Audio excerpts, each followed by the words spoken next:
یہ کیا بول رہے ہیں آغا جان؟ میں اور میرا؟ ممکن ہی نہیں. کہاں وہ کہاں میں؟ جوڑ ہی نہیں. بلیک ڈریس پہنے اور گلے میں گولڈ چین لٹکائے وہ بے انتہا مغرور اور خوبصورت سلطان مینشن کا آخری چشم و چراغ تھا. یہ تو صحیح کہا تم نے برخوردار. کہاں تم اور کہاں وہ؟ آغا جی کا انداز ایسا تھا جیسے میرا تو بہت خاص ہے اور ہاشم بہت عام. اور ہاشم نے اس بات کو فوراً سے محسوس کر لیا. میں کسی صورت پہ اسے شادی نہیں کروں گا. اپنے دماغ سے یہ خیال نکال دیں. اس گھر کا سکون اگر آپ چاہتے ہیں تو یہ بات دماغ و دل سے نکال دیں. ہاشم نے اپنی طرف سے تگڑی دھمکی دی. لیکن مقابل بھی اس کے آغا جان تھے. شادی تو تمہاری میرب سے ہی ہوگی. اب تم چاہے جو مرضی کرو. جوڑ کہاں بنتا ہے ہمارا؟ وہ تلخ ہوا. آخر سمجھ کیوں نہیں رہے آپ آغا جان؟ وہ سر تھام کے بیٹھ گیا. کیا کمی ہے میرب میں جو تم یہ سب باتیں بول رہے ہو؟ انہوں نے اپنی چھڑی زور سے زمین پر مارتے ہوئے اپنی اس نکچڑی پوتے سے پوچھا جس کے کبھی مزاج ہی نہیں ملتے تھے. کمی؟ بہت بڑا فرق ہے اور سب سے بڑا فرق پورے 2 سال بڑی. پہلا اعتراض اٹھا. لیکن دکھنے میں تو تم مجھ سے 10 سال بڑے لگتے ہو. اپنی باڈی دیکھیے اور وہ تو نازک سی پھلجڑی ہے. ہاں جی پھلجڑی. وہ بھی سستی والی. وہ منہ ہی منہ میں بڑبڑایا. نیکسٹ اعتراض بتاؤ. طلاق یافتہ ہے وہ. دھڑلے سے اس نے آغا جان کے سامنے سینے پہ ہاتھ باندھے آئی بروز ریز کرتے ہوئے کہا. بالکل نہیں. ہم نے خلا لی تھی. یہ بات پورا خاندان جانتا ہے. اس لیے اس موضوع کو نہ ہی چھیڑا جائے تو بہتر ہے. بات تو ایک ہی ہے نا. اسے جھٹک کے بولا. آغا جان نے ماتھے پہ بل ڈالے اسے غصے سے دیکھا. ایک بات تب ہوتی ہے اگر رخصتی ہوئی ہوتی. رخصتی سے پہلے ہی ہم نے خلا لے لی. اور اس بچی میں اتنا صبر تھا کہ وہ ایک لفظ تک نہیں بولی. جو ہم نے کہا چپ چاپ مان لیا. اور ایک تم ہو میرے فیصلے کے خلاف جا رہے ہو کیونکہ آپ زیادتی کر رہے ہیں. وہ تو خوش ہوگی. مجھ جیسا ہینڈسم لڑکا اسے مل جانا. ہینڈسم اور نکما. ساتھ ہی حیدر سلطان نے اندر آتے لقمہ دیا تو ہاشم نے گردن موڑ کے اپنے باپ کو دیکھا. ہاں آپ کو تو میں ہمیشہ نکما ہی دکھائی دوں گا. وہ آپ کا بزنس مین بیٹا. اس جیسا میں نہ بن سکا. ہاشم منہ ٹیڑھا کرتے بولا. حیدر سلطان اس کی بات کو نظر انداز کرتے ہوئے آغا جان کے جانب مڑے. آغا جان آپ بسم اللہ کریں. میں آپ کے فیصلے میں آپ کے ساتھ ہوں. آپ کیسے ساتھ ہوں گے؟ یہاں میری شادی کی بات ہو رہی ہے. آپ کی شادی کی بات نہیں ہو رہی. اس لیے میرا فیصلہ اب زیادہ معنی رکھتا ہے. ہاشم ایک دم بھڑکا. ہاشم اندر آؤ تم. اچانک اس کی والدہ آسما نے اسے پکارا تو وہ بادل نہ خواستہ اندر کی جانب بڑھا. وہ ابھی بھی بگڑا ہوا تھا. یہ کیا ہولیا بنایا ہوا ہے؟ کبھی تو اپنا آپ سنبھال لیا کرو. جب دیکھو یہ غنڈے والے ہولیے میں رہتے ہو. آسما بیگم نے اسے اچھی خاصی ڈانٹ پلائی. ہاں آپ کو بھی میں غنڈا ہی لگوں گا. اگر غنڈے والی فیلنگز آ رہی ہیں تو کیوں مجھ سے اپنی ہونہار صابر بھانجی کو بھی آ رہی ہیں؟ اس کے لیے کہ تم دونوں جنت میں جاؤ. آسما بیگم نے مسکراتے ہوئے اسے چھیڑا. مطلب؟ وہ کھیرا اٹھا کے منہ میں ڈال گیا. دیکھو جب تمہاری سے شادی ہوگی تو اتنی پیاری بیوی ہے تم شکر ادا کرو گے. اور وہ بیچاری صبر تو صابر اور شاکر دونوں جنتی ہیں. وہ چاولوں کو دم دیتے اسے تنگ کر رہی تھی اور وہ چڑ بھی گیا. مجھے کوئی شوق نہیں اس میڈم کو اپنی بیوی بنانے کا. میں ایسے ہی ٹھیک ہوں بلکہ خوش ہوں. کیا آپ سب سے میری خوشی ہضم نہیں ہو رہی؟ بالکل بھی نہیں. آئے دن تم ہمیں ستاتے رہتے ہو تو ہمارا بھی حق بنتا ہے کہ تم سے پورا پورا بدلہ لیں. چلو فریش ہو کے آ جاؤ. کھانا ریڈی ہو گیا. وہ اسے وہاں سے بھگانے لگی تو وہ بھی منہ بناتا اپنے کمرے کی جانب بڑھ گیا. شرٹ اتار کے دور اچھالی. شیشے کے سامنے کھڑا ہوتا اپنے بھرے بھرے مسلس دیکھنے لگا. 2 سال بڑی ہے تو کیا ہوا؟ تمہارے ساتھ کھڑی 10 سال چھوٹی لگتی ہے. آغا جان کی بات یاد کرتے وہ سر جھٹک کے شاور لینے چلا گیا. چہرے پہ پانی پڑتا جا رہا تھا اور دماغ میں بس ایک ہی بات تھی. اس میڈم سے شادی نہیں کرنی. 4 سال سے وہ ماسٹرز کے لاسٹ سیمسٹر میں پھنسا ہوا تھا. ہر بار ایگزام دیتا کوئی نہ کوئی پرچہ جان بوجھ کر خراب کراتا. کبھی آدھا پیپر خالی چھوڑ دیتا. کبھی جوابات میں ایسی بے تکی باتیں لکھ دیتا کہ ممتحن بھی سر پکڑ کے بیٹھ جاتے. آخر مقصد صرف ایک تھا فیل ہونا, ڈگری نہ حاصل کرنا. اور گھر والوں کی نظر میں وہ ایک نکما بیٹا تھا. لیکن اسے ان سب باتوں سے کوئی فرق نہیں پڑتا تھا سوائے اس کے کہ میرب نامی بلا اس کے پیچھے پڑ گئی تھی. ارے وہ کہاں پڑی تھی اس بیچارے کے؟ تو علم میں بھی نہیں تھا کہ ہاشم سلطان کو اس رشتے سے انکار ہے. پر ہوتا بھی تو وہ ماں باپ کے سامنے چپ رہنے والی اور ہاں میں ہاں ملانے والی بیٹی تھی. ماں باپ کی وفات کے بعد آغا جان اسے اپنی پوتی بنا کے لائے تھے جو ان کی بہو کی بھانجی تھی. انہیں وہ صابر بچی شروع سے ہی پسند تھی پر نصیبوں میں ایک ایسا شخص لکھ دیا گیا تھا جو اس کے قابل نہ تھا. اب اس کا ازالہ ہاشم سلطان کو پورا کرنا تھا جو جوئے شیر لانے کے مترادف تھا. کھانے کی ٹیبل پہ سبھی موجود تھے. وہ بھی نکسک سا انسانوں کی طرح فریش سا کھانے کی ٹیبل پہ آ کے برچبان ہوا تو اس کے بڑے بھائی کا کاظم نے ایک تنزیہ بھری نگاہ سے اسے دیکھا. او تو آج قابل لوگ بھی یہاں موجود ہیں. وہ جو کھانا نکالنے لگا تھا بھائی کے طنز پہ ایک دم ہاتھ رک گیا. ارے رک کیوں گئے؟ لو نا نکالو گا نا. ویسے بھی مفت کی روٹیاں توڑنا تمہاری عادت ہے. اگلا طنز پہلے طنز سے زیادہ سخت تھا. اس سے پہلے کہ کوئی کچھ کہتا ہاشم کاظم کی جانب گردن ترچھی کر کے دیکھنے لگا۔ کیا آپ کو بیوی نے گھر سے نکال دیا ہے جو یہاں پائے جا رہے ہیں؟ 2 وقت کی روٹی بھی اب میسر نہیں ہے آپ کو اپنے گھر میں؟ اپنی زبان کو لگام دو، یہ میرا بھی اتنا ہی گھر ہے جتنا تمہارا، کاظم نے ایک دم غصے سے کھڑے ہوتے ہوئے کہا۔ ہاشم چپ رہو تم، کاظم بیٹا بیٹھ کے کھانا کھاؤ۔ حیدر سلطان نے معاملہ رفع دفع کرنا چاہا۔ شوق سے کھائیے، آپ ہی کے لیے تو اتنا اہتمام کیا گیا ہے، اس گھر میں رہیں یا نہ رہیں ان کے قابل بیٹے آپ ہی ہیں۔ ہاشم نے اڑتے ہوئے کاظم کو چیئر پیش کی اور خود وہاں سے پیچھے ہٹتا باپ کو ایک دکھی نگاہ سے دیکھا۔ ہاشم واپس آؤ، کھانا کھاؤ۔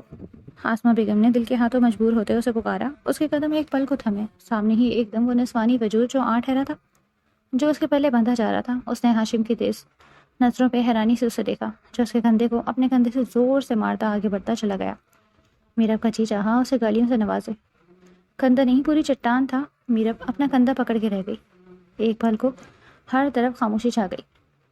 علیہ نے دکھ سے اپنے بڑے بھائی کو دیکھا، جو پہلے تو اسے بہت اچھے لگتے تھے، پر جب سے وہ ہاشم کے ساتھ لڑائی جھگڑے والی باتیں کرنے لگے تھے تب سے اسے بالکل نہیں اچھے لگتے۔ کچھ ہوا ہے کیا؟ میرب نے ایک طرف بیٹھتے سب کی خاموشی نوٹ کرتے پوچھا۔ کچھ نہیں بیٹا، تم کھانا کھاؤ۔ آسمہ بیگم سرد سانس بھرتے سب کو کھانا سرو کرنے لگی، جبکہ ان کا دل اپنے چھوٹے بیٹے ہاشم میں ہی اٹکا رہ گیا۔ حیدر سلطان کے 2 بیٹے اور ایک بیٹی تھی۔ بڑا بیٹا کاظم سلطان بزنس کا بادشاہ تھا، لیکن اتنا ہی کنجوس، روٹ، مغرور اور خود پسند بھی تھا۔ اس کی شادی اپنی من پسند لڑکی سے ہوئی تھی، ماہپارہ، جو کاظم سے بھی 2 ہاتھ اوپر تھی، اور کاظم نے اپنے گھر سے 2 گھر چھوڑ کے اسے گھر لے کے دیا تھا، کیونکہ اسے جوائنٹ فیملی میں رہنا پسند نہیں تھا۔ ان کا ایک 2 سالہ بیٹا بھی تھا، میراب سلطان، جو باپ کی طرح نک چڑھا تھا اور چچا کی طرح چڑچڑا۔ ہاشم سلطان کاظم سے 4 سال چھوٹا تھا اور کس طرح کا بندہ تھا وہ سبھی جان گئے تھے۔ چھوٹی علیحہ بھی فرسٹ ایئر میں تھی۔ وہ بہت ڈرتے ڈرتے رات کو ہاشم کے کمرے کا دروازہ بجاتی اندر داخل ہوئی۔ ہاشم موبائل پہ سرفنگ کر رہا تھا۔ تم کھانا کیوں لائی؟ وہ علیحہ کو خفا ہونے لگا۔ آپ نے کھانا نہیں کھایا تو لے آئی، وہ اس کے پاس ہی بیٹھتے بولی۔ ترس آ رہا تھا نکمے بھائی پہ۔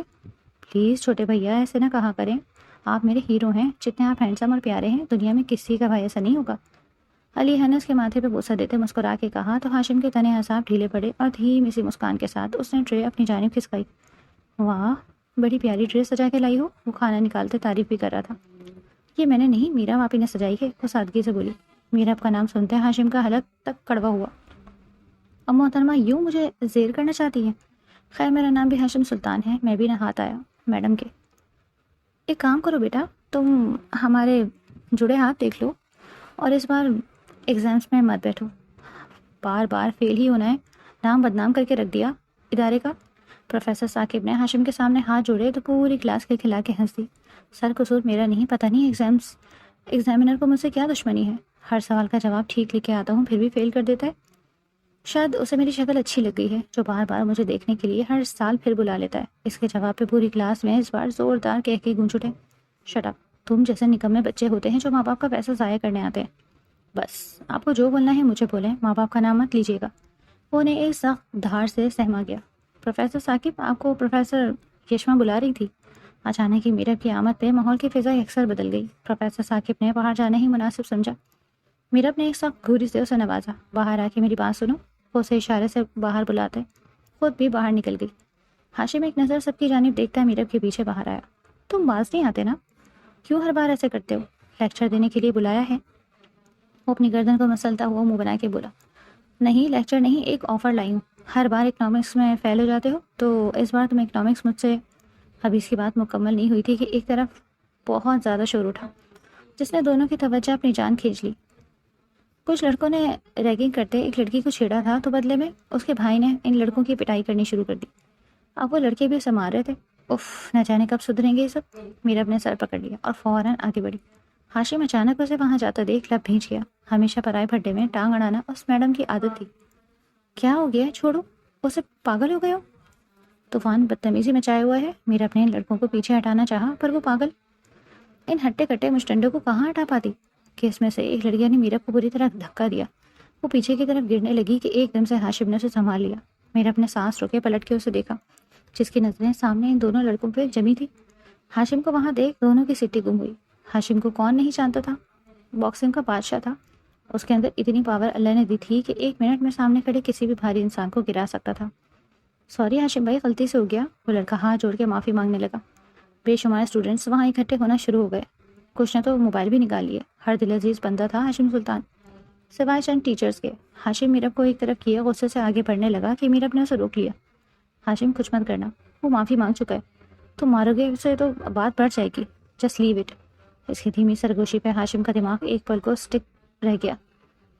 گو ٹو ہیل، ہاشم اس کے چہرے کے قریب ہوتا ہلکی لیکن سخت آواز میں پھنکارا تو میرب کے ماتھے پہ بل پڑے۔ وہ جا چکا تھا، سبھی وہاں جو تماشا دیکھنے اکٹھے ہوئے تھے اب وہاں سے جا چکے تھے۔ پتہ نہیں کب ہاشم سمجھے گا کہ ہر بات کا حل مار کٹائی نہیں۔ وہ دل ہی دل میں کرتی اپنی راہ بولی، ماں پارا کھانا دو گی یا نہیں؟ قاسم نے چڑھتے ہوئے کہا۔ کیوں، کل رات جہاں سے کھا کے آئے تھے وہیں جائیں آج بھی؟ وہ منہ بنا کے بولتی، واپس نظریں LED پہ گاڑ لی۔ مطلب نہیں دے رہی نا؟ قاسم کا دماغ گھومنے لگا۔ کل ماں کی کال پہ وہ ان سے ملنے چلا گیا، انہوں نے کھانے پہ روک لیا اور بیوی اسی بات پہ موڈ خراب کر کے بیٹھ گئی۔ نہیں بنایا، کچھ آرڈر کر لیں؟ سرسری انداز اپناتے کہا۔ ٹھیک ہے میں جا رہا ہوں، دروازہ لاک کر لو۔ قاسم بنا بحث کیے اٹھ گیا۔ کہاں جا رہے ہیں؟ ماں پارا لٹ ہوئی۔ جہاں بھی جاؤں تم سے مطلب؟ اب کی بار قاسم نے بھی لٹ مارنے والے انداز میں کہا۔ اوہ تو سیدھا کہے نا، پھر بڑی حویلی جا رہے ہیں تو اب روز روز وہاں جانا ہے تو ہمیشہ کے لیے وہیں جا بسے۔ یہاں کیا لینے آتے ہیں؟ اس کے پاس آتے چلتے بھنتے انداز میں بولی۔ مما کا فون آیا تھا کل، تو انہوں نے قورمہ بنایا تھا اور آج نہاری بہت محنت کر رہی تھی کہ آ جاؤ۔ میں نے کہا نہیں، آج ڈنر اپنی ماں پارا کے ساتھ کروں گا، لیکن چلو ٹھیک ہے، اگر تمہاری مرضی نہیں تو تم لاک لگا کے سو جاؤ۔ میرے پاس کیز ہیں، میں جب واپس آؤں گا تو تمہیں نہیں جاگنا پڑے گا، کل کی طرح نہ تمہاری نیند خراب ہوگی۔ اور ایک سے تیار ہوتا موبائل اٹھاتا باہر جانے کو ریڈی ہوا۔ 1 منٹ، مجھے بھی ساسو ماں کو فون آیا تھا کہ آج رات ڈنر پہ قاسم کے ساتھ حویلی آنا، چھوٹے محراب سے بھی ملے، بہت وقت ہو گیا تو سب سے مل لے گا۔ ایک دم سے ماں پارا نے بھی دماغ لڑایا۔ پر محراب تو سو رہا ہے نا؟ قاسم نے مصنوعی حیرت سے پوچھا۔ تو آپ ہیں نا، اسے گود میں اٹھا لینا، میں بس 5 منٹ میں تیار ہو کے آئی۔ ماں پارا اتنا کہتے چھپاک سے ڈریسنگ روم میں بند ہوئی۔ قاسم سر جھٹکتا رہ گیا۔ یہ کس چیز کی لسٹ ہے؟ اپنے آغا جان کے پاس بیٹھتے وہ ان کے ہاتھ سے لسٹ تھام گیا۔ بھائی تمہاری شادی ہے تو اس کا سارا خرچے کا حساب لگایا ہے، اب سب ہمیں ہی تو کرنا ہے، تم سے تو ہونے سے رہا۔ جواب ہمیشہ کی طرح باپ کی طرف سے آیا، وہ بھی طنز سے بھرپور۔ تو کس نے کہا میرے لیے اپنی بینڈ بجائیں؟ وہ پھر انہیں غصہ دلانے لگا۔ تم ان فضول باتوں سے باز نہیں آتے؟ اب اس جوانی میں مجھ سے کھانی ہے تم نے؟ حیدر صاحب اس کی جانب مڑتے اسے گھورتے بولے، میں آپ کو صاف بتا رہا ہوں آغا جان اور بابا جان، میں میرب سے شادی نہیں کروں گا، اٹس فائنل۔ وہ اس بار ٹکا سا جواب دیتا اٹھ کھڑا ہوا۔ ابھی وہ مزید بحث کرتے کہ حویلی کے پورچ میں قاسم کی گاڑی انٹر ہوتی دکھائی دی۔ گاڑی سے قاسم اور اس کی بیوی کو بچہ اٹھائے نکلتے دیکھ ہاشم نے ویسٹ پہ ہاتھ رکھے۔ چلو جی، یک نہ شد دو شد۔ ایک بردار سے باہر تھا، بیوی کو بھی لے آئے۔ ٹپکے، ہاشم بری بات ہے، یہ ان کا بھی گھر ہے۔ آغا جان نے اسے دھیرے سے ڈپٹا۔ جی تھوڑی تصحیح کر لیں، گھر نہیں ہوٹل، وہ یہاں ہوٹل سمجھ کے آتے ہیں کھانا کھانے۔ بھرپور طنز سناتا وہ ان کو پاس آتا دیکھ وہاں سے اندر کی جانب بڑھ گیا۔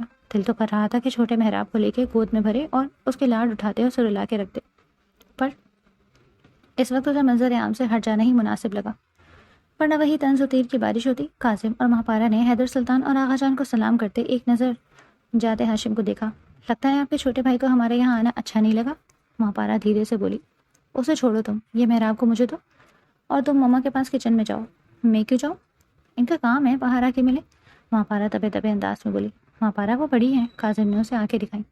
ارے قاسم بیٹا بیٹھو نا۔ مہاپارا بیٹا آپ بھی بیٹھے۔ السلام علیکم بھابھی۔ علیحہ نے باہر آتے مہاپارا کو سلام کیا تو مہاپارا نے مسکرا کے اسے دیکھا اور اسے گلے سے لگایا۔ کون آیا ہے باہر؟ ہاشم کچن میں ماں کے پاس آیا تو آسمہ بیگم نے حیرت سے پوچھا۔ آئے ہیں آپ کے بزنس مین بیٹے اپنی نمک پارا کے ساتھ؟ وہ سلاد کے پتے اٹھا کے کھاتا منہ بنا کے بولا۔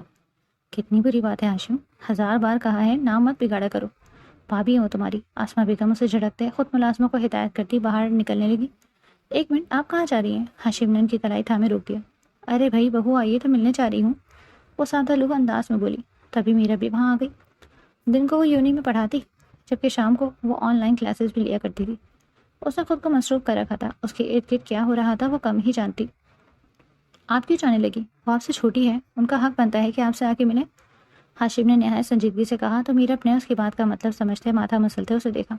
ارے بیٹا مہمان بن کے آئی ہے، چلو میں دیکھ کے آتی ہوں۔ اس کا ہاتھ تھپکتے گارڈن کی جانب بڑھ گئی جہاں اس وقت محفل سجی تھی۔ میرب نے اس کی سائڈ سے نکل کے کچن میں جانا چاہا کہ وہ اس کے راستے میں پاؤں اٹکا گیا۔ وہ گرتے گرتے بچی۔ پاگل ہو تم؟ وہ دبا دبا بڑکی، ہاں ہوں تو آپ دیکھ کے نہیں چل سکتی میڈم؟ وہ دانت کچکچا کے بولا۔ ٹھیٹ انسان۔ وہ زیر لب بڑبڑاتی اسے گھور کے ملازمہ کی جانب مڑی کہ اگلے لمحے ہاشم نے پانی سے بھرا گلاس اس کے منہ پہ پھینکا۔ وہ حیرت کی مورت بنی اسے دیکھتی رہ گئی۔ آئندہ زبان کو تھوڑا کنٹرول میں رکھیے گا میڈم، ورنہ میرے ہاتھ آؤٹ آف کنٹرول ہو جاتے ہیں۔ مصنوعی مسکان سجائے بولتا وہاں سے نکلتا چلا گیا۔ ایڈیٹ، ٹفر، بدتمیز، پتہ نہیں کب عقل آئے گی اسے۔ میرا منہ بناتے بڑبڑاتے مڑی تو ملازمہ چھپ کے ہنس رہی تھی۔ تم نے مار کھانی ہے مجھ سے، جلدی سے ہاتھ چلاؤ، میں چینج کر کے آتی ہوں۔ میرا بھی اس ملازمہ کو ہلکی آواز میں ڈانٹتے اپنے کمرے کی جانب بڑھ گئی۔ اوف، کیا ہیں یہ میرا باجی بھی، ڈانٹتی بھی ایسے ہیں جیسے پھول پھینک رہی ہیں، اتنی پیاری سی ہیں، چھوئی موئی سی۔ اللہ نیک نصیب کرے، بلکہ اللہ اس ولایتی شہزادے کے ساتھ ہی جوڑ دے۔ دونوں کی جوڑی بڑی کمال کی ہوگی، ایک آنکھ دوسرا پانی۔ ملازمہ کام کرتے ہوئے ساتھ میں اپنی لگی ہوئی تھی، اس بات سے انجان کہ کوئی وقت قبولیت کا بھی ہوتا ہے، اور یہ وقت واقعی قبولیت کا تھا۔ ہاشم ہاشم ہاشم، ایک بار وہ پھر باکسنگ فائٹ جیت گیا۔ سبھی نے خوب اس کی حوصلہ افزائی کی تھی۔ اس کو اس چیلنج میں اچھے خاصے پیسے ملے تھے جو اس نے ہمیشہ کی طرح اپنے مرحوم دوست کی والدہ کو بھجوا دیے۔ بس کچھ خود رکھے تاکہ دوستوں کو رات کو کلب میں پارٹی دے سکے۔ یار کب تک تو جیت کے ساری رقم انس کے گھر بھجواتا رہے گا؟ اب تو اس بات کو اتنا عرصہ ہو گیا ہے۔ احد نے اس کے کندھے پہ ہاتھ رکھتے پوچھا۔ جب تک یہ سانس ہے میں یہی کرتا رہوں گا احد، اور تمہیں اس کام میں میرا رازدار رہنا ہوگا۔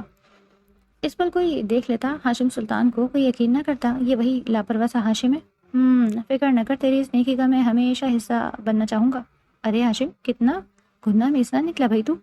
اچانک المیر نے آتے ہاشم کے کندھے پہ زور سے ہاتھ مارا تو ہاشم نے اسے گھور مت، شادی کر رہا ہے اور دوستوں کو بتایا تک نہیں۔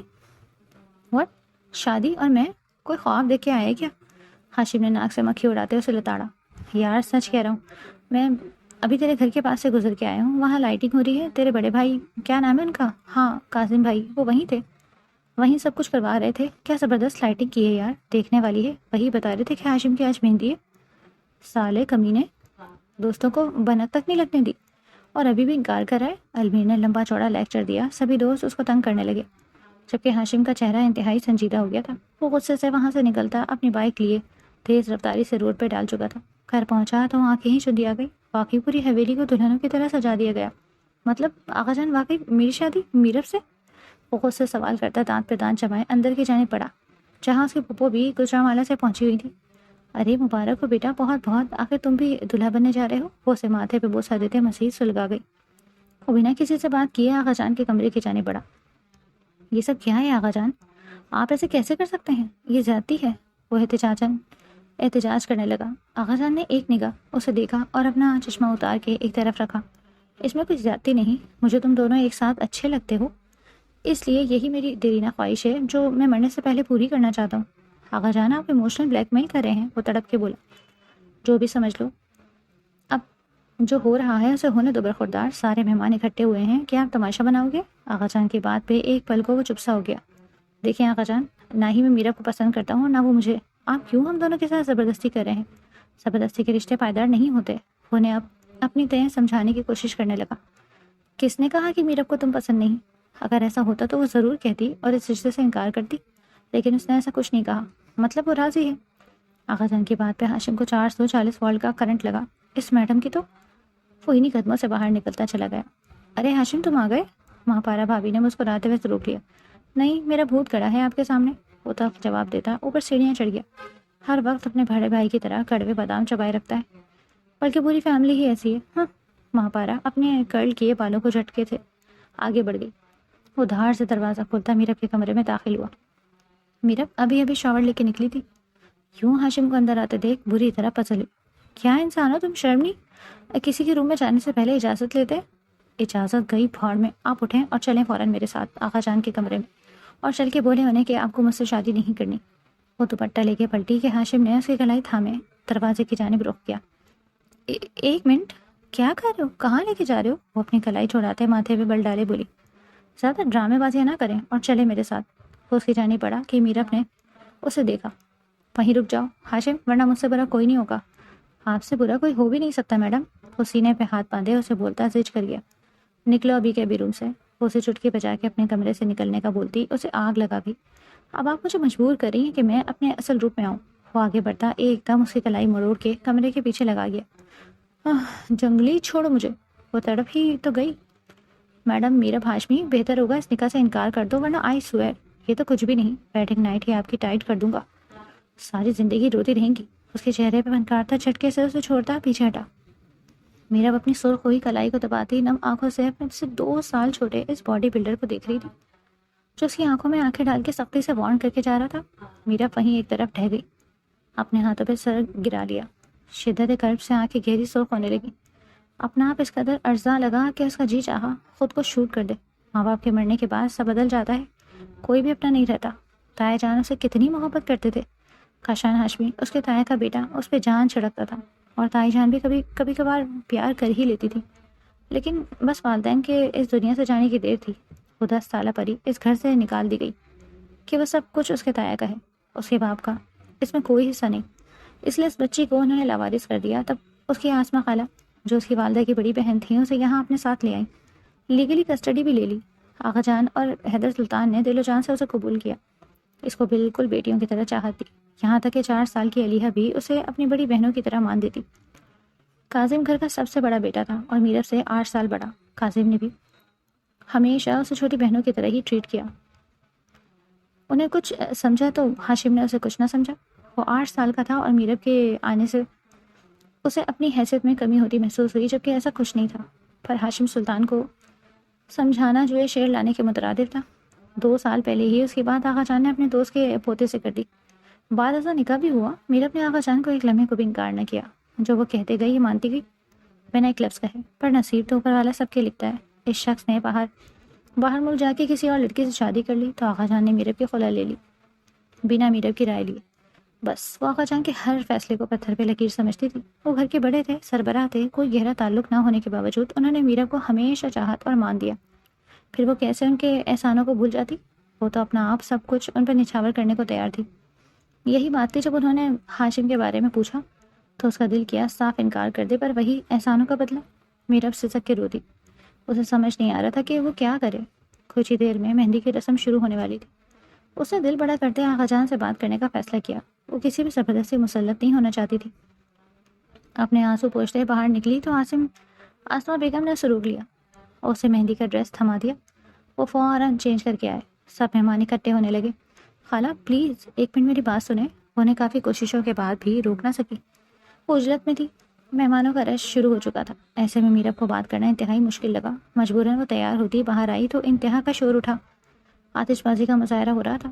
ڈھولک کی تھاپ پہ سب لڑکے گارڈن ایریا میں دھمال ڈال رہے تھے اور ہاشم کو گھیرا ہوا تھا۔ کاظم خوب اس پہ پیسے لٹا رہا تھا۔ ہاشم نے ایک گھورتی نگاہ بھائی پہ ڈالی۔ کچھ دن پہلے اسپورٹس بائک کے لیے پیسے مانگے تو صاف انکار کر دیا کہ فضول خرچی نہ کرو، اور اب کیسے مزے سے نوٹ اڑا رہے تھے، وہ بھی 500 کے۔ ہاشم تو بس تخمینہ لگانے میں مصروف تھا، آخر کس خوشی میں اتنے پیسے لٹا دیے۔ پیسے لٹا کے اب کاظم نے ڈھول والے کو اشارہ کیا کہ اونچی آواز میں ڈھول بجائے۔ خود بھی کاظم بھنگڑا ڈال رہا تھا۔ خوش تو ایسے ہو رہے ہیں جیسے ان کی شادی ہے، ہاشم کوئلوں میں لوٹ رہا تھا۔ بینڈ والے بھی جیسے کاظم کے اشارے پہ چل رہے تھے۔ بھائی صاحب بس کریں، کوئی نہ کوئی نس چڑھا لینی ہے۔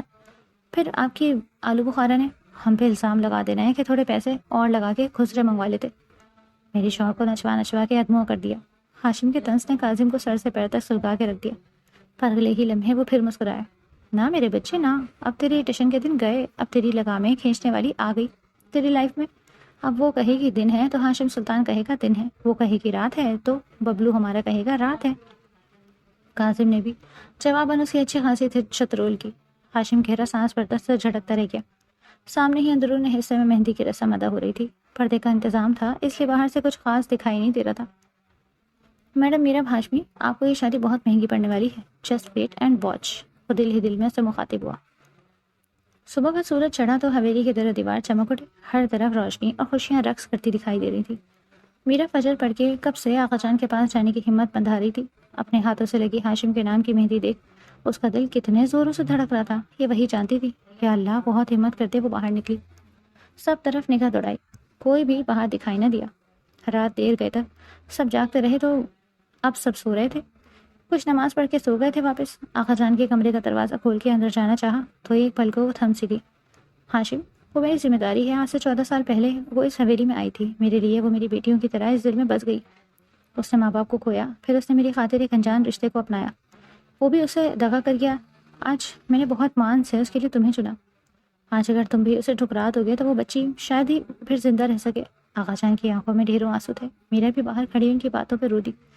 وہ کیوں ہاشم کے سامنے اس کی خوشیوں کی بھیک مانگ رہے تھے جبکہ ہاشم ایسا بالکل نہیں چاہتا. آغا جان. اس سے پہلے کہ ہاشم کوئی جواب دیتا میرا بندہ داخل ہوئی. وہ دونوں چونک گئے. میرا آنسو پوچھتے ان کے پاس گھٹنوں کے بل جا بیٹھی. میرا بھی اتنی کمزور نہیں کہ بار بار ریجیکشن پہ ٹوٹ جائے. آپ کی میرا بہت بہادر ہے, ٹوٹ کے بھی جڑنا سیکھ لیا ہے. وہ بولے جا رہی تھی جبکہ اس کی روندی آواز پاس بیٹھا ہاشم صاف محسوس کر سکتا تھا. آغا جان اسے دیکھ کے مسکرائے. آغا جان, آج سے پہلے آپ سے کبھی کچھ نہیں مانگا, آج کچھ مانگنا چاہتی ہوں, پلیز دے دیں, انکار مت کرنا. وہ شادی سے انکار کرنے آئی تھی اور ہاشم کی بات سمجھ گیا. ہاں کہو میرا, میرے بچے. آغا جان نے اسے مسکان کے ساتھ کہا. آغا جان آپ یہ شادی, وہ سر جھکائے بول رہی تھی کہ اچانک آغا جان کو دل کا اٹیک ہوا. آغا جان. ہاشم ایک دم انہیں تھام گیا. میرا فوراً کھڑی ہوئی. آغا جان.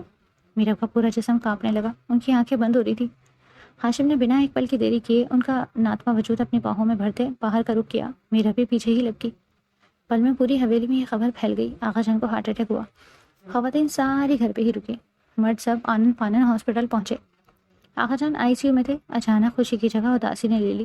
لاسٹ ٹائم تم ہی تھے آغا جان کے پاس, سچ سچ بتاؤ کیا بات ہوئی تمہاری آغا جان سے جو وہ اس حال کو پہنچ گئے. کاظم کی بات پہ ہاشم کا میٹر شارٹ ہوا. آپ کے لیے بات کر رہا تھا کہ آپ کی دوسری شادی کروا دیں, آئے روز بیوی گھر سے نکال باہر کرتی ہے. دوسری شادی کے بعد کم از کم کھانا تو آپ کو ڈھنگ کا نصیب ہوگا. وہ بنا وقت اور موقع کا لحاظ کیے کاظم کو کھری کھری سنا گیا. کاظم کا جی چاہا اس زور کا تھپڑ اسے رسید کرے, پر ہاسپٹل کی وجہ سے بمشکل ہی ضبط کر سکا. کچھ دیر بعد ڈاکٹر نے آغا جان کے خطرے سے باہر ہونے کی اطلاع دے دی تو تب سبھی نے سکھ کا سانس لیا. انہیں وارڈ میں شفٹ کیا گیا تو حیدر سلطان, ہاشم اور کاظم تینوں ایک ساتھ اندر داخل ہوئے. کیا ہو گیا آغا جان, آپ نے تو ہمیں ڈرا کے ہی رکھ دیا. حیدر سلطان کی بات پہ آغا جان دھیرے سے مسکرائے. ارے میں ٹھیک ہوں میرے بچوں, انہوں نے بمشکل بولتے ہاشم کو اپنے پاس بلایا اور باقی دو کو باہر جانے کا اشارہ کیا. تو کاظم ہاشم کو گھورتا باہر نکلا. کیا یہ شادی نہیں کرنا چاہتے تم, میں زیادتی کر رہا ہوں.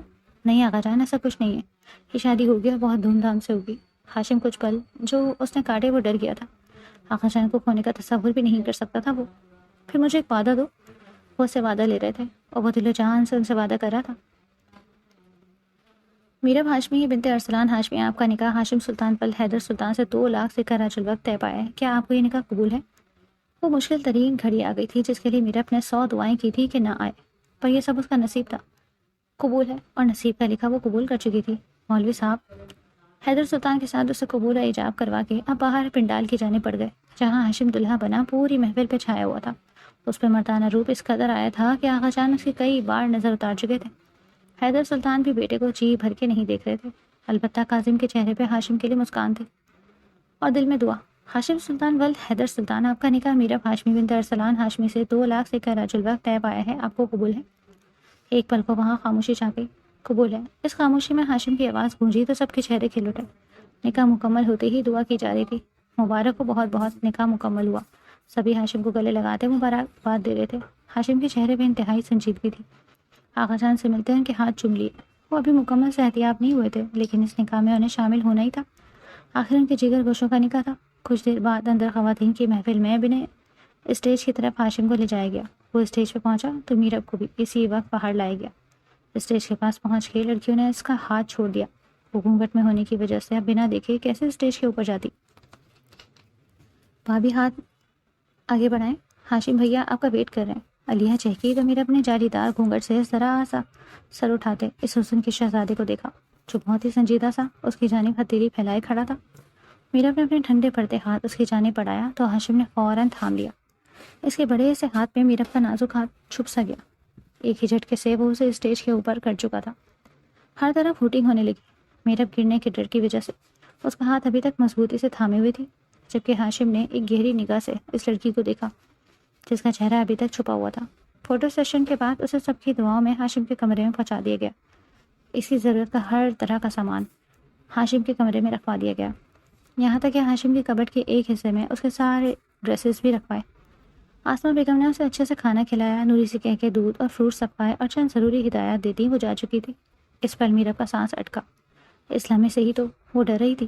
اب کیسے ان لمحات میں وہ ہاشم کا سامنا کرے گی. وہ تو انکار کرنے گئی تھی پر آغا جان کی طبیعت اچانک بگڑنے پہ وہ چپ ہی ہو گئی. اس کے ہاتھ پیر ٹھنڈے ہونے لگے۔ دلہن کے روپ میں وہ سجی سنوری اس وقت قیامت ڈھاری تھی، پر ہاشم کے لیے کسی سزا سے کم نہ تھی۔ وہ اس کا کافی دیر تک انتظار کرتی رہی۔ اب تو وہ بری طرح تھک گئی تھی کہ تبھی کمرے کا دروازہ کھلا اور ہاشم سلطان اندر داخل ہوا۔ میرب کی سانس رک رک کے چل رہی تھی، نہ جانے اب وہ کیا بدلہ لینے والا تھا۔ جو بھی ہونا تھا میرب جانتی تھی، کچھ بھی اچھا نہیں ہونے والا تھا۔ وہ اپنی بلیک شیروانی باہری اتار آیا، ابھی اپنی قمیض کے کف لنکس کھولتا، وہ بازو اوپر کی طرف فولڈ کرتا، اس کے پاس آیا اور گلاس میں بھرا دودھ ایک ہی سانس میں پی گیا۔ اٹھے میرے بیڈ سے، اچانک وہ حکم صادر کر گیا۔ میرب نے جالی دار گھونگھٹ سے اسے حیرت سے سر اٹھا کے دیکھا۔ سنائی کم دیتا ہے میڈم؟ Get up. اب کی بار لہجہ تھوڑا سخت تھا۔ میرب دل تھامے بیڈ سے نیچے اتر گئی۔ ہاشم نے بیڈ پہ پھیلے سارے پھولوں کو ایک ہی جز میں نیچے پھینکا اور خود بیڈ پہ پھیل کے لیٹ گیا۔ گردن موڑ کے ایک نظر میرب کو دیکھا۔ میرے جوتے اتارے۔ اس کے اگلے حکم پہ میرب کی آنکھوں میں آنسو بھر آئے۔ لگتا ہے ہر بات کو 2 بار دہرانی پڑے گی آپ کے سامنے۔ جوتے اتارے میرے، وہ تھوڑا کڑک لہجے میں بولتا، اسے سہم آ گیا۔ میرا بمشکل لہنگا سنبھالے اس کے پاؤں کی جانب بڑھی اور جھک کے اس کے پاؤں کو چھونے لگی کہ اسی پل ہاشم نے اپنے جوتے والے پاؤں نیچے زمین پہ رکھ دیے اور خود ہی اتارنے لگا۔ میں ہرگز نہیں چاہتا کہ آپ میری کسی بھی چیز کو چھوئیں، بے شک وہ پھر میرے جوتے ہی کیوں نہ ہو۔ وہ اپنے جوتے ایک طرف کو اتارتا اٹھ کے اس کے پاس آ کھڑا ہوا اور کچھ پل کی خاموشی کے بعد میرب کا جالی دار گھونگھٹ الٹ ہی دیا۔ اس افسرہ کی آنکھیں پانیوں سے بھری تھی، دلکشی اور خوبصورتی تو جیسے اس پہ آ کے ختم ہوئی۔ اس وقت تو وہ ہاشم کی باڈی بلڈر وجود کے سامنے واقعی 10 سال چھوٹی لگ رہی تھی۔ اچانک اسے اپنے آغا جان کی بات یاد آئی تو سر نفی میں جھٹکا۔ کتنا خرچہ کروایا ہوگا اس بناؤ سنگار پہ، جبکہ مجھے اس سے فرق ہی نہیں پڑا۔ اس کا رنگ روپ دیکھ کے ہاشم کا دل زوروں سے دھڑک رہا تھا، لیکن لاپرواہی بھرے انداز میں انگڑائی لیتا بولتا وہ میرب کو آخرکار رلانے میں کامیاب ہو ہی گیا۔ وہ چہرہ چھپا کے پھوٹ پھوٹ کے رو دی۔ ہاشم ایک دم بوکھلا گیا۔ اس نے کبھی اس لڑکی کو روتے نہیں دیکھا تھا۔ حد درجے بھی رونے کی جگہ ہوتی تو خود پہ ضبط کر لیتی، آنکھیں نم ہو جاتی، لیکن یوں پھوٹ پھوٹ کے کبھی نہ روئی۔ وہ بیوقوف کیا سمجھتا کہ پہلی رات کی دلہن کو کتنا ارمان ہوتا ہے کہ اس کا دلہا اس کی تعریف کرے گا۔ یہاں تعریف تو چھوڑ، الٹا اسے باتیں ہی سنائی جا رہا تھا۔ وہ نازک دل لڑکی کیسے سہن کرتی؟ ارے رونا بند کریں، کیا ہو گیا؟ میں نے تو ابھی کچھ کیا بھی نہیں۔ وہ اسے چپ کروانے کی کوشش کرنے لگا۔ اتنی باتیں سنا کے اب بول رہے ہو کہ کچھ کیا نہیں؟ ہاں تو کہا تھا انکار کر دیں، اب تو ساری زندگی بھگتنا پڑے گا مجھے۔ وہ کندھے اچکا کے بولتا میرا کو پاگل ہی لگا۔ میں نے انکار کرنے کی کوشش کی تھی، پر آغا جان کی طبیعت اچانک، شکر کریں صرف کوشش کی تھی۔ اچانک ہاشم کی آواز بدلی، اس کا لہجہ بدلا جو انتہائی سرد و سپاٹ ہوا۔ اگر انکار کیا ہوتا تو جان سے مار دیتا آپ کو۔ وہ ایک دم اس کی کمر میں ہاتھ ڈالے اپنے بے حد قریب کر گیا۔ میرا تو اس کی اس پیش قدمی پہ دنگ رہ گئی، ساکت نظروں سے اسے دیکھی چلی گئی، جس کی آنکھوں کا مفہوم ہی بدلنے لگا۔ ہاتھوں کی کمر پہ گردش سخت ہونے لگی تو میرب کا دل 120 کی رفتار سے دھڑکنے لگا۔ وہ کسمسائی پر ہاشم کی گرفت مزید سخت ہونے لگی، جبکہ چہرے پہ بھی نرم تاثرات بکھرے۔ اب میرے لیے اتنا سچ سمجھ کے آئی ہیں تو خراج تو پیش کرنے دیں۔ اس کا جالی دار گھونگھٹ پیچھے گرا گیا اور پھر اگلے لمحے اس کا کامدار دوپٹہ بھی ہٹاتا، اسے مکمل نظروں کے زاویے میں رکھتا، اسے لرزائے جا رہا تھا۔ واہ کیا خوبصورتی ہے! اس کو دونوں کندھوں سے تھامے بہت نرمی سے چھو رہا تھا۔ میرب نے ہمت کرتے ایک دم خود کو چھڑایا اور پیچھے ہٹی۔ اس کا سانس پوری طرح پھول رہا تھا۔ وہ رخ پھیر گئی، دل پہ ہاتھ رکھے بڑھتی دھڑکن کا حساب کرنے لگی۔ ہاشم نے بے خود ہوتے اسے بیک سے ہگ کیا تو وہ ایک دم اپنی آنکھیں میچ گئی۔ ہاشم کے لمحوں کا لمس اپنے کندھے پہ محسوس کرتے وہ باقاعدہ کانپنے لگی۔ وہ ہاشم سے یہ سب ایکسپیکٹ کہاں کر رہی تھی؟ وہ شاید اس کے حسن کے آگے بہک رہا تھا، ورنہ وہ تو شدید نفرت کرتا تھا۔ یہ سوچاتے میرے اپنے پورا زور لگاتے خود کو ہاشم سے چھڑایا، اس کے مقابل کھڑی ہوتے اسے درزیدہ نظروں سے دیکھنے لگی۔ ہاشم کے چہرے پہ ناگواری کے تاثرات ابھرے۔ یہ کیا طریقہ ہے؟ اپنے پہلے رات کو دولہے کو ایسا اٹینڈ کرتے؟ اپنی قمیض کے بٹن کھولتا اسے ڈرائے جا رہا تھا۔ ہاشم وہ مجھے چینج کرنا ہے۔ میرے اپنے نظریں چرائیں۔ میں ہوں نا میڈم، میں کروا دوں گا۔ اس کی بات سنتے وہ اس کے بڑھتے قدم دیکھتی وہاں سے باتھ روم کی جانب بھاگنے لگی کہ ہاشم نے فوراً سے اسے تھامتے بستر پہ لے جاتے زور سے پٹکا۔ اگلے ہی لمحے بے اختیار میرب کا اس پہ ہاتھ اٹھایا۔ ایک پل کو تو ہاشم بھی ساکت رہ گیا۔ وہ کیسے اس پہ ہاتھ اٹھا سکتی تھی؟ میرب نے گھبرا کے اپنے منہ پہ ہاتھ رکھا۔ آئی ایم سوری، غلطی سے ہاتھ اٹھ گیا، وہ میں جان بوجھ کے نہیں۔ ہاشم دانت پہ دانت جمایا اسے گھورتے اس پہ سایہ پگن ہوا۔ آپ کو یہ تھپڑ بہت مہنگا پڑنے والا ہے میڈم جی، وہ دانت پیستے بولا۔ لائٹس آف کر گیا۔ میرب تو اپنا سانس ہی روک گئی۔ ہاشم سچ میں غلطی سے ہوا تو مجھے مار لو تھپڑ پلیز، وہ گھبراتے اسے پیچھے کرنے لگی کہ ہاشم نے اس کی دونوں کلائیوں کو ایک ہاتھ سے تکیے پہ پن کیا۔ تھپڑ کا بدلہ تو اپنی مرضی سے لوں گا، بی ریڈی۔ وہ دھیرے سے اس کے لبوں پہ جھکا۔ اس کے الفاظ اس کے عمل کی عکاسی نہیں کر رہے تھے۔ الفاظ جتنے سخت ہیں عمل اتنا ہی نرم۔ وہ اسے بالکل نازک سی گڑیا کی طرح ٹریٹ کر رہا تھا۔ وہ جانتا تھا بھلے وہ 2 سال بڑی ہو، پر تھی تو سن پہ نازک ہی نا، اور اس کا باڈی بلڈر سا وجود سہنا آسان تھوڑی تھا۔ پر پھر بھی وہ اس پہ پہلی رات میں ہی حاوی ہوتا چلا گیا۔ میرب نے بھی ہلکی مزاحمت کے بعد خود کو اس منہ زور بندے کو سونپ دیا۔ سب ولیمے کی تیاریوں میں لگے تھے، جبکہ ہاشم اور میرب ابھی تک کمرے سے نہیں نکلے۔ پتہ کریں سب ٹھیک ہے؟ ماں پارا نے ساس کو دیکھتے پوچھا۔ ٹھیک ہوگا، اس میں خراب ہونے والی کیا بات ہے؟ میاں بیوی ہیں، شادی کی پہلی صبح ہے، اپنی مرضی سے اٹھیں گے۔ آسمہ بیگم کی بات پہ ماں پارا منہ بناتے کچن سے باہر نکل آئے۔ کیا دیکھ رہے ہیں؟ شوہر کی نظریں بیگم کے کمرے پہ ہی ٹکی تھی۔ دیکھ رہا ہوں کل تک تو یہ لڑکا شادی کے لیے تیار نہیں تھا، اور آج یہ وقت ہو گیا ہے نواب کمرے سے ہی نہیں نکل رہے۔ کاظم کو بھی بیوی کی طرح تجسس ہو رہا تھا۔ کچھ سیکھیں چھوٹے بھائی سے۔ ماں پارا اپنا طنز مار کے اندر بڑھ گئی۔ کاظم اسے ایک نظر جاتا دیکھتا سر جھڑک گیا۔ ہاشم، میں کر لوں گی نا پلیز۔ کچھ دیر پہلے ہی دونوں نے شاور لیا تھا اور اب ہاشم اس کے بال سنوارنے میں لگا تھا۔ میرے کو اس کا یوں اتنا بے باک ہونا، یوں بے دھڑک قریب آنا کچھ ہضم نہیں ہو رہا تھا۔ چپ رہیں۔ وہ اسے مرر سے گھورتا، اس کے بالوں میں کنگھی کرتا، اب ڈرائر سے اس کے بال خشک کر رہا تھا۔ وہ جان بوجھ کے زیادہ سے زیادہ وقت لگا رہا تھا، جانتا جو تھا کہ باہر سب کے دل میں ابال پڑ رہے ہوں گے، اور وہ مزید ابال ڈلوا رہا تھا۔ ہاشم، بہت وقت ہو گیا، چلو چلو نا چلتے ہیں۔ میرے کو ٹینشن ہو رہی تھی، وہ سب کو باہر کیسے فیس کرے گی۔ ایک دم سے چیخ مارتے وہ ہاشم کو دیکھنے لگی جو اسے گھور رہا تھا۔ سوری، وہ میری غلطی نہیں، سب تمہاری وجہ سے ہوا، میں نے کیا کیا؟ اس کے اس الزام پہ حیران ہوا۔ دو بار شاور لوں گی اتنی ٹھنڈ میں تو یہی ہوگا نا، وہ تیزی میں بولتی۔ ایک دم چپ ہو گئی، جس پہ ہاشم کا کہکا زوردار تھا۔ وہ اسے لیے باہر آیا تو بڑی شان بے نیازی سے میرب کے ساتھ بیٹھتے ناشتہ کرنے لگا۔ سبھی اس کے انداز و اطوار دیکھتے ہوئے دنگ رہ گئے، پر دونوں ہی بہت پیارے لگ رہے تھے۔ آغا جان نے صدقے کے بکرے منگوائے تو میرب کی آنکھیں جھلملا گئی۔ اب وقت آ گیا ہے کہ کہیں جاب کر لو، بیوی کی کمائی بیٹھ کے نہ کھانا۔ قاسم نے دھیرے سے اسے طنز کیا تو ہاشم نے گردن ترچھی کرتے ایک نظر اسے دیکھا۔ الحمدللہ، آپ بے فکر رہیں، کبھی آپ کے در پہ نہیں آئیں گے ہاتھ پھیلانے۔ ہاں، میرے در پہ آنے کی کیا ضرورت، اسی دربار سے تمہارا اور تمہاری بیوی کا لنگر چلتا رہے گا۔ قاسم نے بھی ادھار نہ رکھا۔ ہاشم کا پہلی بار قاسم کی بات پہ سخت دل دکھا۔ وہ ہمیشہ کی طرح اب بھی جواب دے سکتا تھا، اور بہت سخت، پر پہلی بار وہ خاموش ہو گیا اور وہاں سے ہٹ گیا۔ واہ، پہلا بدلاؤ، ورنہ ہمیشہ دو بدو جواب دینے والے یوں خاموشی سے نکل جائیں ممکن ہی نہیں۔ رات کو ولیمے کی تقریب دھوم دھام سے ہوئی۔ سبھی نے ان کی جوڑی کی تعریف کی تھی۔ میرب کی مسکان ہٹ ہی نہیں رہی تھی، مطلب یہی تھا کہ ہاشم کے سنگ وہ خوش ہے۔ ویسے تمہاری بھی کیا قسمت ہے نا، شادی سے پہلے بھی جاب اور بعد میں بھی۔ خیر یہ تو کرنی پڑے گی نا، اب ہسبینڈ کماتا جو نہیں۔ مہاپارا کے طنز پہ میرب کے چہرے کی مسکان ایک لمحے میں سمٹی۔ اسٹیج پہ آتے ہاشم کے قدم بھی تھمے۔ آپ کا اور آپ کے شوہر کا اور کوئی کام نہیں، بس آگ لگانے آتے ہیں یہاں؟ ہاشم سے رہا نہ گیا تو وہ بھڑکتا بولا، تمیز سے بات کرو، بھابھیوں تمہاری۔ مہاپارا کو غصہ آ گیا۔ بھابھیوں والے کون سے کام کیے ہیں آپ نے اب تک، سوائے آگ لگانے کے؟ ہاشم، خبردار جو تم نے میری بیوی سے بدتمیزی کی تو۔ قاسم بھی بھڑکتا اسٹیج کی جانب بڑھا۔ شوق ہی نہیں منہ لگنے کا۔ وہ سر جھٹک گیا۔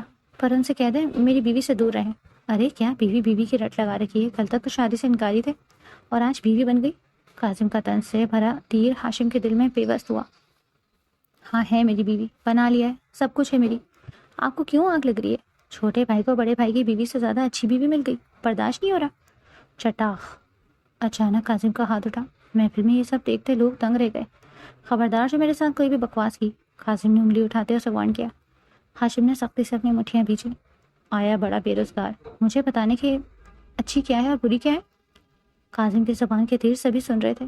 قاسم، بس بہت ہو گیا، تمہیں کوئی حق نہیں ہے چھوٹے بھائی کی بے عزتی کرنے کا۔ آسمہ بیگم کی دخل اندازی پہ سبھی انہیں دیکھنے لگے۔ ہاشم بھی حیران ہوا، پہلی بار اس کے حق میں کوئی بولا۔ میرا اپنے ڈرتے ڈرتے آگے بڑھ کے ہاشم کی بند مٹھی پہ اپنا نازک ہاتھ جمایا۔ اس نے گردن موڑ کے اسے دیکھا، کتنا کرب تھا اس کی آنکھوں میں۔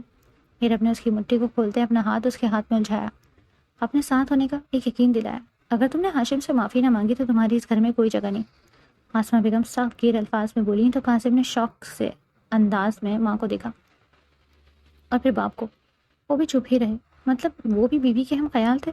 قاسم غصے سے بیوی کے ہمراہ وہاں سے چلا گیا، اچھے بڑے فنکشن کا بیڑا غرق کر کے۔ حویلی میں سب کی روٹین پھر سے وہی ہو گئی۔ میرا اپنے یونی جانا شروع کر دیا، البتہ وہ ہاشم کے ساتھ ہی جاتی۔ ہاشم جتنا اسے چڑھتا تھا اب اتنا ہی اس کا خیال رکھتا۔ ہاں، اس نے اپنے آقا جان کو وعدہ دیا تھا کہ وہ میرب کو دل سے اپنائے گا اور اس کی آنکھوں میں کبھی آنسو نہیں آنے دے گا، پر آج یونی سے واپسی پہ وہ رو رہی تھی۔ کیا ہوا؟ وہ بے چینی سے پوچھتا وہیں رک گیا۔ کچھ پوچھ رہا ہوں، میرب بتائیں۔ اور پھر میرب کے بتانے پہ ایک کلاس میں ایک لڑکے نے بدتمیزی کی اور جب میرب نے اسے ڈانٹا تو وہ گندے گندے اشارے کرنے لگا۔ ہاشم کا خون کھول اٹھا۔ اس لڑکے کو ڈھونڈ کے اسے بیچ یونی کے لاتے بے حساب مارا۔ آئندہ میری بیوی کے آس پاس بھی بھٹکا تو تیری ٹانگیں توڑ دوں گا۔ اس دن سب یونی والے جان گئے کہ دونوں آپس میں میاں بیوی ہیں۔ پاگل ہو، ایسے کوئی مارتا ہے؟ وہ مر جاتا تو؟ گاڑی کر کے پورچ میں رکی تو میرب نے اس کے ماتھے کی سوجن دیکھتے اپنا دوپٹے پہ پھونک مارتے اس کے ماتھے پہ رکھا۔ ہاشم کو بے انتہا سکون ملا۔ اگر آپ بیچ میں نہ آتی تو اللہ کی قسم جان سے مار دیتا۔ وہ بہت جنونی ہو رہا تھا۔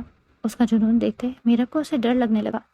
اس کے چہرے پہ ڈر دیکھتے ہاشم نے خود کو کنٹرول کرتے اسے جھٹ سے اٹھاتے اپنی گود میں بٹھایا۔ آپ کیوں ڈر رہی ہیں؟ اس کا پل پل بدلتا انداز دیکھتے میرب کی ریڑھ کی ہڈی میں سنسنی سی دوڑ گئی۔ اندر چلیں؟ وہ بھی اس کی نزدیکی پہ گھبرا جاتی۔ پہلے یہاں کس چاہیے؟ اپنے ہونٹوں کی جانب اشارہ کرتے بولا تو میرب اسے گھورتے مسکرا کے اس کے سینے میں چھپی۔ بے شرم! اس کا شرمایا لجایا سا انداز ہاشم کو پرسکون کر رہا تھا۔ تقریباً 2 ماہ بعد۔ کون ہے یہ؟ یونی سے واپسی پہ میرب کو چکر آیا تو وہ اسے ہاسپٹل لے گیا جہاں ان دونوں کو گڈ نیوز سننے کو ملی۔ ہاشم تو بے انتہا خوش ہوا، میرب گھبرا گئی۔ کیا ہوا؟ خوش نہیں؟ یا آپ کے دل میں بھی یہی خیال آ رہا ہے کہ بچہ خود پالنا پڑے گا اس بے روزگار شخص کا؟ ہاشم کیسی باتیں کر رہے ہو؟ یہ بچہ مجھے اپنی جان سے بھی زیادہ عزیز ہے، ویسے ہی جیسے اس کے بابا، اور یہ کبھی کفرانہ باتیں مت کرنا۔ رزق دینے والی ذات اللہ کی ہے اور ہر بچہ اپنا رزق لے کے آتا ہے، ہم کون ہوتے ہیں کچھ بھی کریڈٹ لینے والے؟ اس کا ہاتھ تھامے خوشی سے بولی۔ لیکچر اچھا دیتی ہے، تبھی یونی والے ہر سال آپ کو ایوارڈ دیتے ہیں اور مجھے سپلی۔ وہ بات کو مزاح میں ٹال گیا۔ دونوں گھر پہنچے تو وہاں کے انجان شخص کو بیٹھا دیکھ ہاشم کے ماتھے پہ بل پڑے۔ کاشان ہاشمی۔ میرب تو وہیں اس شخص کو پہچان گئی تھی۔ میرب، میری جان کیسی ہو؟ اچانک ہی وہ میرب کی جانے پڑا کہ بیچ میں ہاشم نے روک دیا۔ تھوڑا فاصلہ رکھے، اس کا ہاتھ کاشان کے سینے پہ تھا۔ قاسم کے چہرے کو مسکان نے چھوا۔ وہ سر پھرا تھا، سبھی جانتے تھے کچھ دن پہلے ہی قاسم اور ہاشم کی آغا جان نے صلح کروائی محراب کی برتھ ڈے پہ، اس لیے اب قاسم کا آنا جانا پھر شروع ہو گیا۔ تم مجھے میری میرب سے ملنے سے نہیں روک سکتے؟ میرب جانتی ہو نا مجھے، میں نے بچپن سے کتنے لاڈ اٹھائے ہیں تمہارے۔ کیا لینے آئے ہیں؟ میرب کا لہجہ سخت تھا۔ تمہیں لینے، چلو میرے ساتھ، اب تم ہمارے ساتھ۔ اس شخص نے میرب کی گلائی تھامی تھی جب اگلے پل ہاشم نے اس کی گلائی کو پکڑ کے سختی سے مروڑ دیا۔ کاشان کی چیخیں نکل گئی۔ آئندہ منہ سے بات کرنا اور میری بیوی سے 100 فٹ کے فاصلے پہ کھڑے ہو کے۔ بیوی لفظ تو کاشان ہاشمی ٹھہر ہی گیا۔ میرب تم نے شادی؟ وہ شاکڈ ہوا۔ آغا جان یہ یہاں کیوں ہے؟ مجھے لوگوں سے کوئی تعلق نہیں رکھنا۔ میرب نے ہاشم کے بازو کو تھامے اس کے ساتھ جڑ کے کھڑے ہوتے کہا۔ کاشان جائیداد کے غرض سے ہی آیا تھا، اسے میرب سے جائیداد کے پیپرز پہ سائن کروانا تھا، پر یہاں تو ہاشم اس کا سایہ بنا، اس کے نزدیک بھی کسی کو جانے نہیں دے رہا تھا، اس لیے مجبوراً اسے چپ چاپ واپس جانا پڑا۔ ہاشم نے آگے بڑھ کے سب کو گڈ نیوز سنائی تو علیحہ سب کا منہ میٹھا کروانے لگی۔ میں ایک بار پھر پھوپھو بننے والی ہوں۔ وہ میرب کو گلے سے لگاتے چہک رہی تھی۔ اور آغا جان انہیں سب بچوں کا صدقہ اتارتے، اللہ کا شکر ادا کرتے نہ تھک رہے تھے۔ یہ کیا ہے؟ کچھ دن بعد اچانک ہی ہاشم نے ایک انویلپ میرب کو تھمایا۔ آپ کا حق مہر؟ میرب نے اسے کھول کے دیکھا تو اس میں سے ایک چیک نکلا۔ اس پہ رقم دیکھتے میرب ہنستی چلی گئی۔ آپ نے غلطی سے شاید 2 زیرو ایکسٹرا لگا دیے ہیں ہاشم۔ اب وہ ہاشم کو آپ کہہ کے بلاتی تھی کیونکہ وہ دل سے اس انسان کی عزت کرنے لگی تھی جس نے ہر موقع پہ اس کا ساتھ دینا اپنی اولین ترجیح سمجھ لیا تھا۔ نہیں، اتنا ہی حق مہر ہے، ہاشم نے پورے یقین سے کہا۔ واٹ؟ ہاشم یہ 2 کروڑ ہے اور حق مہر تو؟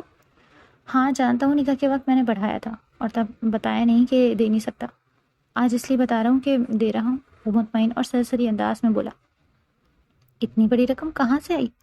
میں نہیں لے سکتی، وہ اسے واپس کر گئی۔ میرا بھی آپ کا حق ہے اور حق مہر معاف نہیں، اس لیے اسے رکھیں، بلکہ جو چاہیں کریں، یہ آپ کے ہیں۔ اس کا گال تھپ تھپاتا اٹھا۔ آپ یہ رقم؟ وہ کہتے کہتے رکی۔ وہ اس کی جانب پڑا۔ اس کا ایک دل عزیز دوست تھا، انس حسن، جس کی ڈیتھ ہاشم کی وجہ سے ہوئی تھی۔ ایکسیڈنٹ ہوا تھا، گاڑی ہاشم ہی ڈرائیو کر رہا تھا۔ اس وقت ہاشم کی زندگی بدل گئی۔ وہ اپنی ماں کا اکلوتا بیٹا تھا اور 3 سال سے اس کی والدہ کو اپنی ماں مان چکا تھا، اور انہی کے لیے وہ باکسنگ کرتا تھا اور جتنا اماؤنٹ اکٹھا ہوتا وہ سب ان کو بھجوا دیتا۔ اللہ نے اس کی یہ چھپ کے کی گئی نیکی رائگاں نہیں کی۔ وہ جو آن لائن بزنس کر رہا تھا جس کے بارے میں کسی کو کچھ پتہ نہیں تھا، اس میں اسے ڈائریکٹ 4 کروڑ کا پروفٹ ہوا اور اس نے ایک لمحہ نہ لگایا اور میرب کا حق مہر ادا کر دیا۔ میرب اس کی ساری بات سنتے آگے بڑھ کے اسے گلے لگا چکی تھی۔ سب اسے کیا کچھ نہیں کہتے، پر وہ تو انمول تھا، اور انمول تو سب کو نہیں ملتا، کسی کسی کو ہی یہ انمول تحفہ اللہ دیتا ہے۔ میرب نے آنسو پوچھتے اس کے ماتھے پہ لب رکھے۔ I am proud of you Hashim Sultan, دل اور جذب کے عالم میں کہتے وہ اس کا چہرہ تھامے شدت سے اس کے لبوں پہ جھکتی آج اس کی دیرینہ خواہش پوری کر گئی۔ ہاشم کے چہرے کو جاندار مسکان نے چھوا، اس کے بالوں میں ہاتھ ڈالے وہ اسے اپنے ساتھ لگاتا، خود بھی اس کا ساتھ دینے